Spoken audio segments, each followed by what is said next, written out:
Tiene la palabra el doctor Pablo Unger, que es especialista, politólogo y consultor en administración judicial. Tiene la palabra.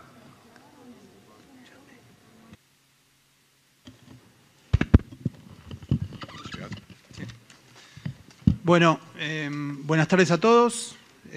Voy a intentar hacer un humilde aporte a este debate. Yo me dediqué a estudiar en los últimos tiempos el funcionamiento del Consejo de la Magistratura durante las dos últimas décadas, de 1998 a 2018.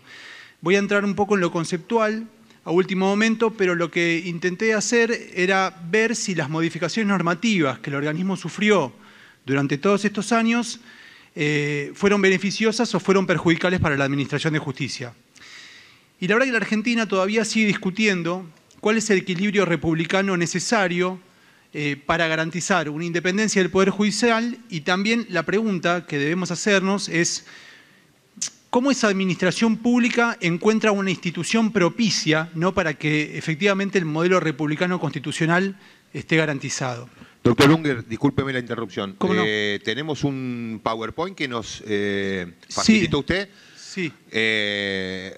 ¿Necesita que ya esté para seguir o puede exponer y nosotros lo vamos subiendo? Ahí lo tiene el diputado Nani ya.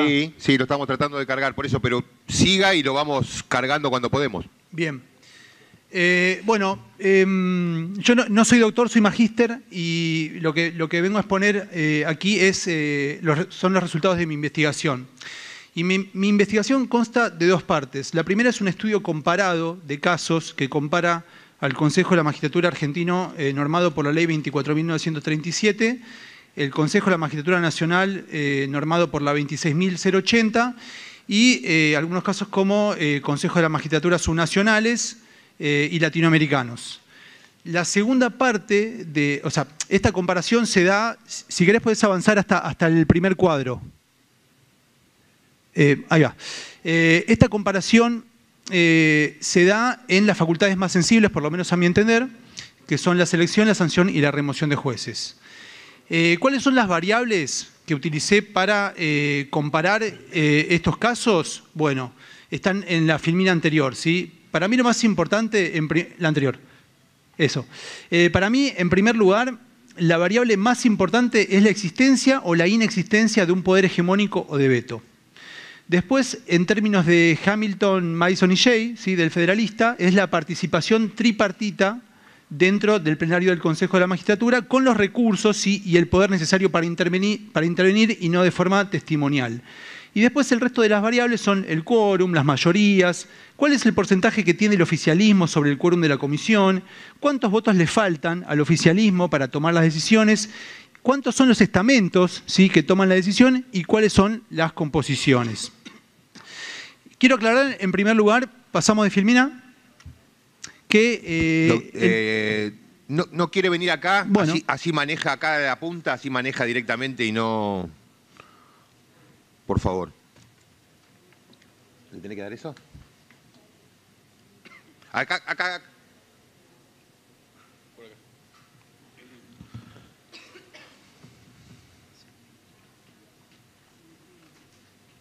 Perdóneme, pero no sabía que tenía eso, si no nos organizábamos mejor.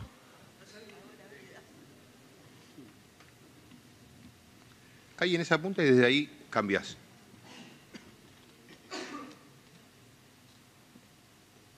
Ahora, continúe.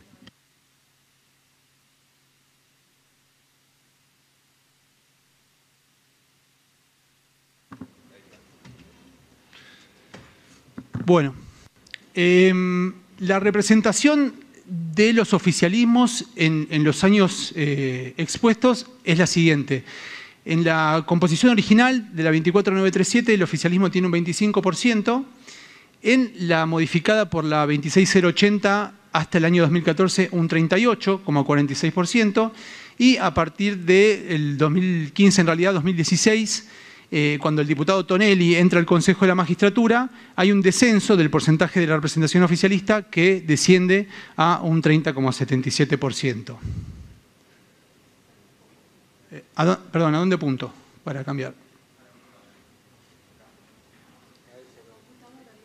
Claro. No sé.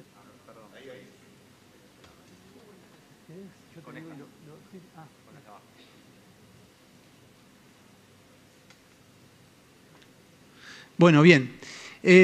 Ahí vemos el primer cuadro, ¿no? Donde el consejo original es el más independiente de todos y el consejo normado por la 26080 es el más dependiente y más permeable a intereses ajenos al Pleno y al Poder Judicial.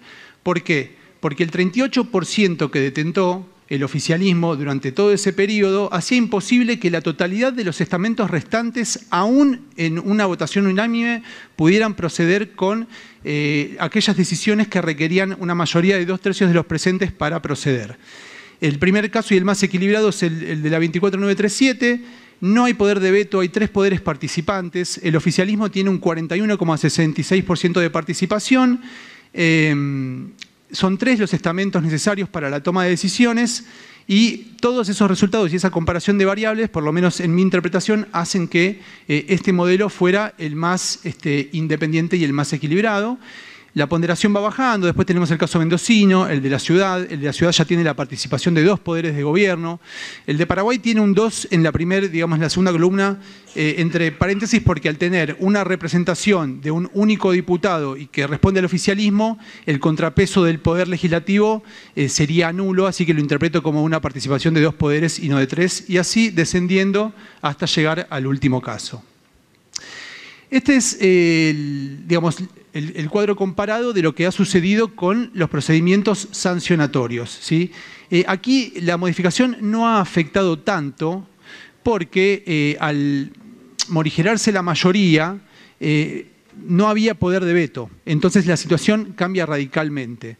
También participaban los 3 poderes del gobierno, bueno, ahí tenemos el quórum de 7 miembros, la mayoría absoluta de los miembros presentes. Sí, el oficialismo tenía un porcentaje muy importante sobre el quórum del 71% y tenía los votos propios para proceder en una situación de quórum mínimo, pero en el caso de que los restantes estamentos estuvieran en desacuerdo, solamente debían bajar a la comisión, presentarse y con su presencia, bueno, alterar estos números.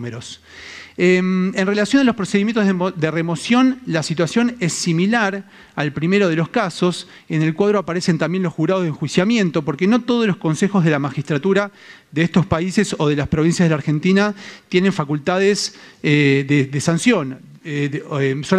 Sancionan y no remueven o no sancionan, ¿no? Solamente seleccionan jueces. Entonces, en este caso se ve cómo, en un esquema similar, por necesitarse la misma mayoría que para la confección de ternas, el Consejo de la Magistratura, normado por la 24937, termina siendo mucho más equilibrado que el modificado luego de la ley 26080. Estos datos después los puedo compartir con quien desee, pues es demasiado engorroso y sería muy largo de explicar y tampoco tengo el tiempo y no me quiero extender demasiado.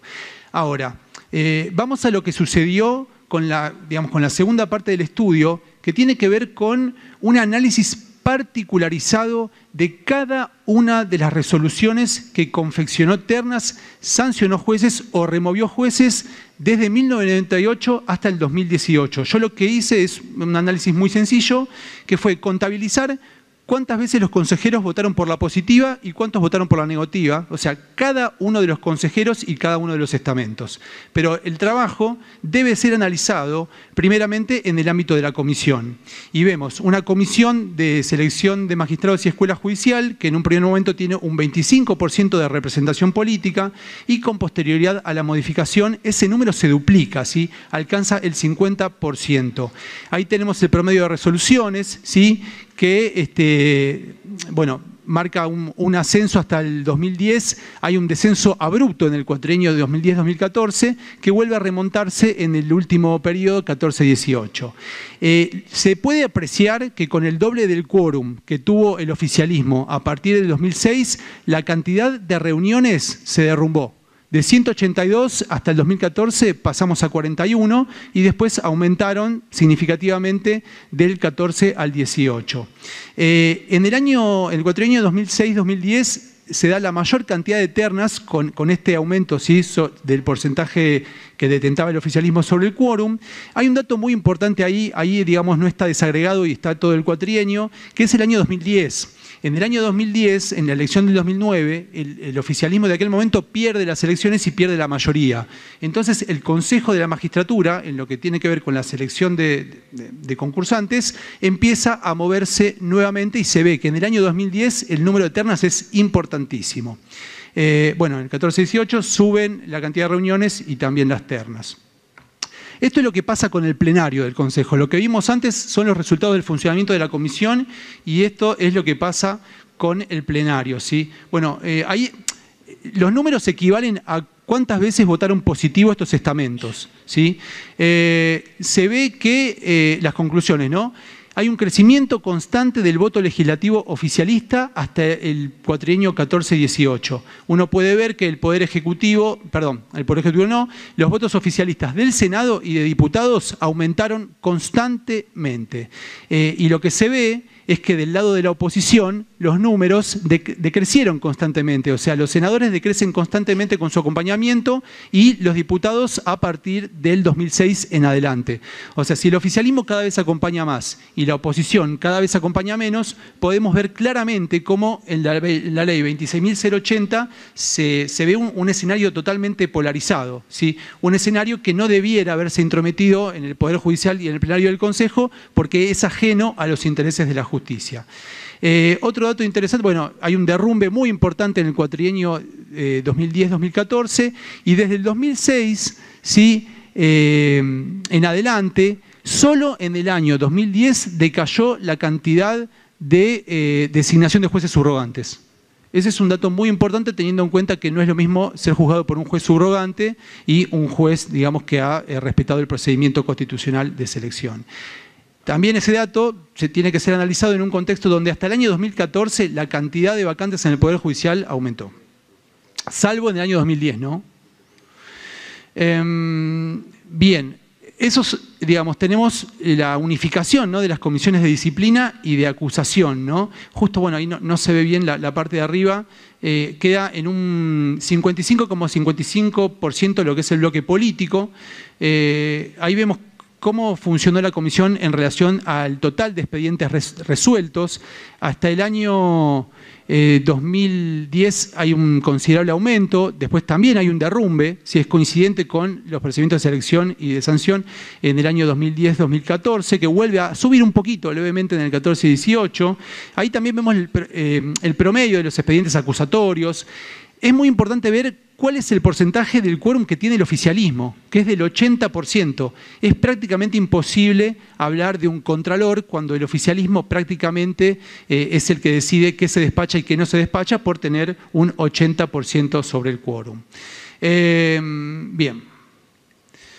Bien. ¿Qué pasó con las sanciones? Bueno, como dijimos antes, se reduce la mayoría necesaria, de 2/3 de los presentes a absoluta de los presentes, que sería casi como una mayoría simple.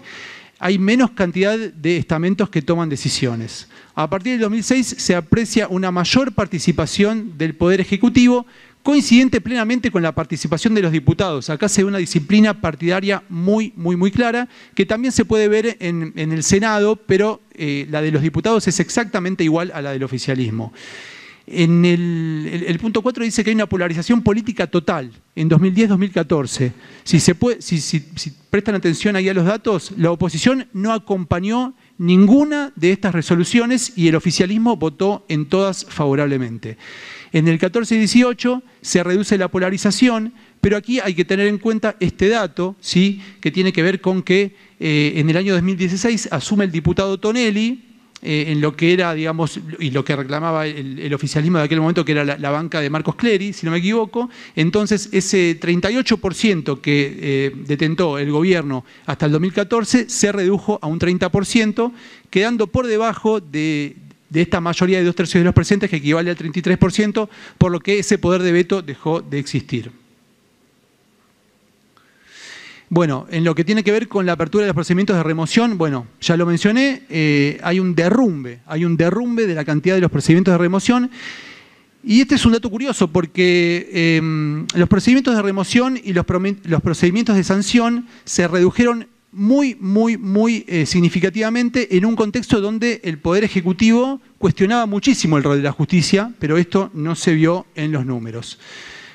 ¿Cuáles son las conclusiones? Bueno, Yo las conclusiones, y la primera de ellas, la analizo en función de lo que se habló en la versión taquigráfica, cuando en el 2006 el oficialismo explicaba sus objetivos de reforma, ¿no?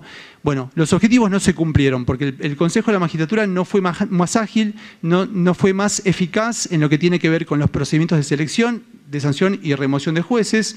Se da a partir de la sanción de la 26080 un escenario de mayor participación de los estamentos partidarios y del oficialismo en particular. Las facultades que requieren de la mayoría de los 2/3, léase la selección de candidatos, la confección de ternas y el inicio de los procedimientos de remoción, bueno, sufrieron un poder hegemónico, ¿sí? Un poder de veto por parte del Ejecutivo, y no así las otras facultades que no requerían de esta mayoría.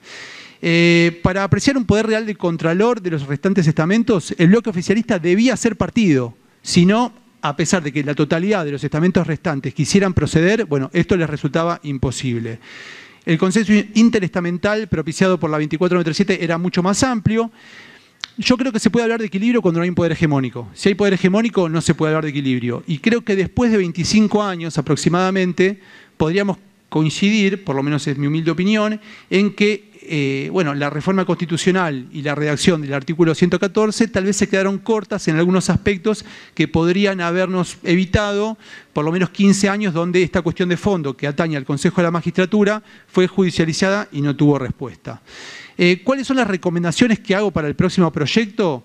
Bueno, hay consejos de la magistratura en el resto del mundo que cuando hay situaciones de parálisis tienen mecanismos para destrabarlas, donde las votaciones se repiten, hasta por ejemplo 3 veces el caso de España, y en la tercera oportunidad, bueno, se morigera una mayoría, ¿sí? En el transcurso de todo ese tiempo puede cambiar el escenario, pueden cambiar las situaciones, pueden cambiar los votos y tal vez esa situación de parálisis, bueno, sea resuelta.